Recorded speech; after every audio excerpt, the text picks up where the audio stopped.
Question అవర్లో supplementary questions 2 ఉంటాయి. 10 questions ఉండవు, 10 మందికి ఇయ్యరు. స్పీకర్ గారు అలౌ చేశారు. స్పీకర్ గారు నాకు అనుమతించారు వివరించమని. స్పీకర్ గారి అధ్యక్ష వాళ్ళ ప్రాధాన్యత ఏందో మీకు అర్థమైంది కదా అధ్యక్ష. ఈ చర్చ జరగవద్దు, ఈ నిజాలు ప్రజలకు తెలియవద్దు, ఈ నిజాలు ప్రజలకు తెలియవద్దు. విషం కడుపు నిండా విషం. మీరు కళ్ళు చూడండి అధ్యక్ష, అసలు వాళ్ళ కళ్ళలో చూడండి.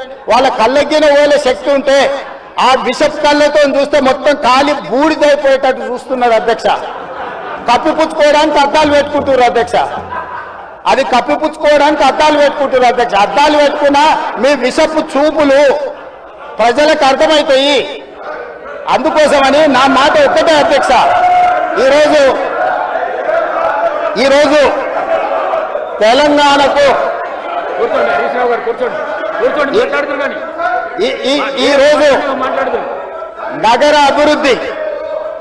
ఈరోజు నగర అభివృద్ధి చేయడం మా బాధ్యత. ఈరోజు ఇన్ని మాటలు మాట్లాడుతున్నారు కదా అధ్యక్ష. ఆనాడు కాంగ్రెస్ లో గెలిచిన ఎమ్మెల్యేని తీసుకొని మూసీ రివర్ డెవలప్మెంట్ కార్పొరేషన్ కు చైర్మన్ చేసింది ఎవరు అధ్యక్ష? ఎవరు? ఈ రోజు వివరాలు చెప్తుంటే ఆ నొప్పెందుకు అధ్యక్ష? ఆ నొప్పెందుకు? మీరు అనుమతి ఇచ్చిన తర్వాత వాళ్ళెవరు అధ్యక్ష ప్రశ్నించనికే? వాళ్ళెవరు సభ్యులు? ఈ రోజు అక్బరుద్దీన్ ఓవైసీ గారు, పాయల శంకర్ గారు, లేకపోతే కాలేరు వెంకటేష్ గారు. ఆ కాలేరు వెంకటేష్ గారినైనా చూసి నేర్చుకోండి, కనీసం ఒక అవగాహన వస్తుంది. స్పష్టంగా నేను అంబర్పేట పోయినప్పుడు చెప్పిండు, 100% అంబర్పేట శాసనసభ నియోజకవర్గంలో మేము మూసీ నది ప్రక్షాళనకు సహకరిస్తాము. మా పేదలకందరికీ మంచి ఇండ్లు కట్టించండి, మా ప్రభుత్వ కార్యాలయాలు కట్టించండి, మా ప్రాంతాన్ని అభివృద్ధి చేయండి. నేనే ముందు బాగానే నిలబడి మూసీ నది ప్రక్షాళనకు సహకరిస్తానని అంబర్పేట ఎమ్మెల్యే కాలేరు వెంకటేశ్వర గారు ముందుకు వచ్చి బహిరంగంగా మైక్లో చెప్పిండు. నిన్నగాక మొన్న వచ్చి నన్ను కలిసి చెప్పిండు.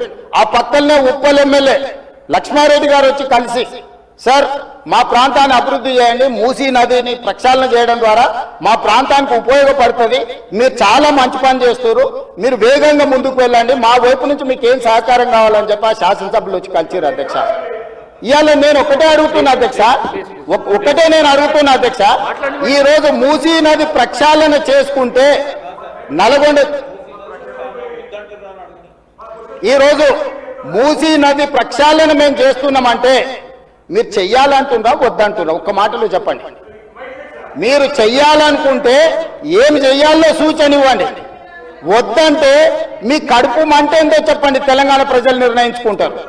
అందుకే ఈరోజు మూసీ నది పరివాహక ప్రాంతాన్ని నైట్ ఎకానమీగా మారుస్తా అని చెప్పిన అధ్యక్ష.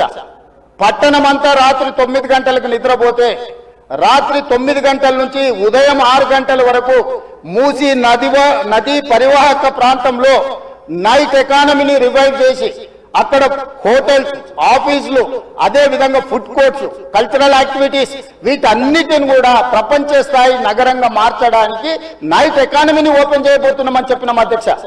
ఆ ప్రాంతంలో ఉన్న ప్రతి వాళ్లకు, నష్టపోయే వాళ్లకు అత్యధికంగా నష్టపరిహారం ఇచ్చి బ్రహ్మాండమైన కాలనీలు కట్టించిస్తాం అధ్యక్ష. ఈ రోజు వాళ్ళు ఏ పరిస్థితి లేనోళ్ళు, ఏ దిక్కు లేనోళ్ళు, సర్వం కష్టాలలో మునిగేటోడే మూసీ పక్కన పోయి ఇల్లు కట్టుకుంటాడు అధ్యక్ష. మూసీలో ఉండే దోమలు కానీ, కంపు కానీ, అక్కడ ఉన్న వాతావరణం కానీ, శవాలు కొట్టుకొస్తుంటే ఎవరైనా అక్కడ ఉండాలనుకుంటారు అధ్యక్ష? ఏ పేదోడైనా మీరు చెప్పండి అధ్యక్ష. ఒకప్పుడు నందనవనం కట్టింది కదా అధ్యక్ష, మూసీ నదిలో ఉన్న వాళ్ళని తీసుకెళ్లి.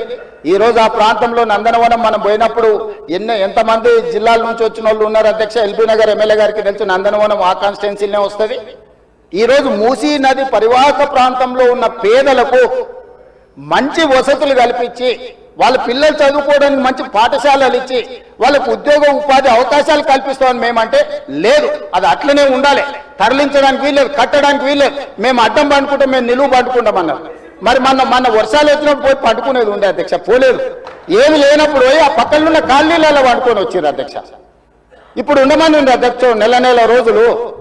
ఇప్పుడు వద్దంటున్న వాళ్ళు ఉన్నారు కదా, నెల రోజులు మూసీ నది పక్కన ఉండమని చెప్పుండ్రు అధ్యక్ష. అంబర్పేట శ్మశాన వాటిక ఉంది కదా అధ్యక్ష, ఆ శ్మశాన వాటిక దగ్గర ఉన్న శవాలు, కులిపోయిన శవాలు, కాలిపోయిన సగం కాలిన శవాలు ఉన్నాయి కదా అధ్యక్ష, వీళ్ళందరూ అక్కడ ఉండమని ఉంది, చూడమని ఉంది. ఏ దుర్భరమైన పరిస్థితి ఉందో అర్థమవుతుంది, ఏ దుర్భరమైన పరిస్థితుల్లో ప్రజలు ఉన్నారో అర్థమవుతుంది. అందుకే ఈరోజు ప్రపంచ స్థాయి సంస్థలను కన్సల్టెంట్ గా పెట్టుకున్నాము. ఫస్ట్ ఫేజ్ ఒక కొలిక్కి వచ్చింది, మిగతాది కూడా విడతల వారిగా ప్రాజెక్టు రిపోర్టు జరుగుతుంది. నేను హైదరాబాద్ నగరంలో 5 ఏళ్లలో 1,50,000 కోట్లు ఖర్చు పెడతాం, మూసీ నది ప్రక్షాళన చేస్తామంటే 1,50,000 కోట్లు కాంట్రాక్ట్ ఇచ్చేసిరు, రేవంత్ రెడ్డి 25,000 కోట్లు తినేసిందని మాట్లాడుతున్నారు అధ్యక్ష. ఎంతసేపు వాళ్ళు ఎట్లనో మిగతాలు కూడా అట్లనే అనుకుంటారు అధ్యక్ష. కాంట్రాక్ట్లు ఇచ్చుడు, కమిషన్లు కొట్టుడు, లిఫ్టులు పంపులు పెట్టుడు, ఇండ్ల కంకవర్షం కురిపించుకున్నాడు, పోయి జన్వాడల్లో లేకపోతే మొయినాబాద్లో ఫామ్ హౌస్లు కట్టుకున్నాడు. ఇంతకు తప్ప మీరు చేసింది ఏంది? నా గురించి మాట్లాడే అర్హత మీకెక్కది? ఈ రోజుకు ఏది కూడా మేము కన్సల్టెంట్స్ డీటెయిల్ ప్రాజెక్టు రిపోర్ట్ ఇచ్చే వరకు అంచనాలు మేము చెప్పలేము. ఏంటంటే మేము 80,000 పుస్తకాలు చదవలేదు, మాకంత నాలెడ్జ్ లేదు, మేము అట్లా దొంగతనాలు చేయాలని పని కూడా పెట్టుకోలేదు అధ్యక్ష. అందుకే ఈరోజు మంచిరేవుల దగ్గర కాకతీయుల నాటి శివాలయం ఉన్నది అధ్యక్ష. 850 సంవత్సరాల పురాతనమైన శివాలయం మంచిరేవుల దగ్గర ఉంది అధ్యక్ష. గ్రేహాండ్స్ ల్యాండ్ ఉందా? ఈ రోజు అక్కడ శివాలయం కట్టదలుచుకున్నాం అధ్యక్ష. మన సంస్కృతిని కూడా పునరుద్ధరిస్తున్నాం. ముందుకు వచ్చిన తర్వాత మక్కా మసీదు ఉన్నది, ఒక అంతర్జాతీయ స్థాయి మసీదును అక్కడ కట్టదలుచుకున్నాం అధ్యక్ష. నదీ పరివాహక ప్రాంతంలో ముందుకు వస్తే సిక్ చావుని గౌలిగూడ దగ్గర ఒక అద్భుతమైన స్వర్ణ దేవాలయం లాంటి ఒక సిక్ మందిరాన్ని కట్టదలుచుకున్నాం అధ్యక్ష. ఆ విధంగా ముందుకెళ్తే ఉప్పల్ ప్రాంతంలో మెదక్ చర్చ్ లాంటి ఒక అద్భుతమైన చర్చిని కట్టదలుచుకున్నాం అధ్యక్ష. మూసీ నది పరివాహక ప్రాంతంలో ఒక పక్కన దేవుడు ఉంటాడు, ఇంకొక పక్కన అల్లా ఉంటాడు, ఇంకొక పక్కన గురుద్వారా ఉంటుంది, ఇంకొక పక్కన యేసు ప్రభు ఉంటాడు. ఈ 4 మతాలకు సంబంధించి మూసీ నది పరివాహక ప్రాంతంలో మత సమ్మేళనాన్ని చేసి ఒక మత సామరస్యాన్ని అభివృద్ధి చేయడానికి ఈరోజు కార్యక్రమాలు చేస్తున్నాం అధ్యక్ష. అదే విధంగా ఈ రోజు ఇంటర్నేషనల్ స్టాండర్డ్స్ లో మనం అక్కడ ఉండే వ్యాపార కేంద్రాలను అభివృద్ధి చేయాలనుకుంటున్నాం అధ్యక్ష. ఈ రోజు నీళ్లు శాశ్వతంగా అందులో ప్రవహించే విధంగా నగరాల నుంచి వచ్చే మొత్తం కాలుష్యాన్ని మొత్తం నియంత్రించి సివరేజ్ ట్రీట్మెంట్ ప్లాంట్స్ పెట్టి ట్రీట్ చేసి ఆ వాటర్ ని కూడా వినియోగించుకోవడానికి ఈరోజు ప్రణాళికలు చేస్తున్నాం అధ్యక్ష. వీటన్నిటికీ అంచనాలు లేకుండా టెండర్లు ఇచ్చి కాంట్రాక్టర్ల దగ్గర నుంచి మేము కమిషన్లు కొట్టదలుచుకోలేదు అధ్యక్ష. సంవత్సరంన్నర నుంచి నిరంతరం పనిచేస్తే ఇప్పుడు ఒక కొలిక్కి వచ్చినాయి. ఇంకొక సంవత్సరం పడుతుంది మొత్తం డీటెయిల్ ప్రాజెక్టు రిపోర్ట్ తయారు కావడానికి. 5 సంవత్సరాల కోసం కన్సల్టెంట్ కంపెనీని పెట్టుకున్నాం అధ్యక్ష. 5 సంవత్సరాలు ప్రాజెక్టు డిజైన్లు ఇవ్వడమే కాకుండా, అంచనాలు వేయడమే కాకుండా, నిర్మాణంలో కూడా వాళ్ళ సహకారం ఉండాలని చెప్పి ఈరోజు అంతర్జాతీయ స్థాయి కంపెనీలను తీసుకొచ్చి మనం పెట్టుకున్నాం అధ్యక్ష. నేను అందుకే డిపిఆర్ వచ్చిన తర్వాత బడ్జెట్ సెషన్ లో మీ అందరికీ డీటెయిల్ ప్రాజెక్టు రిపోర్ట్ హౌస్ లో ప్రజెంట్ చేస్తా అధ్యక్ష. మీ అందరి సూచనలు తీసుకుంటాం, మీ అందరి సలహాలు తీసుకుంటా. నాకు ఇందులో సీక్రెట్ ఏం లేదు అధ్యక్ష. ఒక గొప్ప మంచి ఉద్దేశంతో మూసీ నది ప్రక్షాళన చేయదలుచుకున్నాము. ఇది 4 నదుల అనుసంధానం అవుతుంది అధ్యక్ష. మూసా నది, ఈసా నది, గోదావరి నది, కృష్ణా నది, 4 నదుల అనుసంధానము జరగగలిగిన ఏకైక అవకాశం తెలంగాణ రాష్ట్రంలో ఉన్నది. ఈ గొప్ప కార్యక్రమాన్ని చేసే అవకాశం దేవుడు నాకు ఇచ్చిండు. క్యూన్యూస్ పేరు చెప్పి ఎవరైనా వసూళ్లకు, అక్రమాలకు, బెదిరింపులకు గురి చేసిన క్యూన్యూస్ కి సమాచారం ఇవ్వండి. క్యూన్యూస్ ఎప్పుడూ ఇలాంటి చర్యలకు పాల్పడదు, ప్రోత్సహించదు. క్యూన్యూస్ ఎల్లప్పుడూ ప్రజా గొంతుకగా ప్రజల సమస్యల కోసం నిరంతరం పోరాడుతుంది. మీకు ఎలాంటి సమస్య ఉన్నా క్యూన్యూస్ ని కాంటాక్ట్ అవ్వండి. సంప్రదించవలసిన ఫోన్ నెంబర్ 7569534968 8688926084.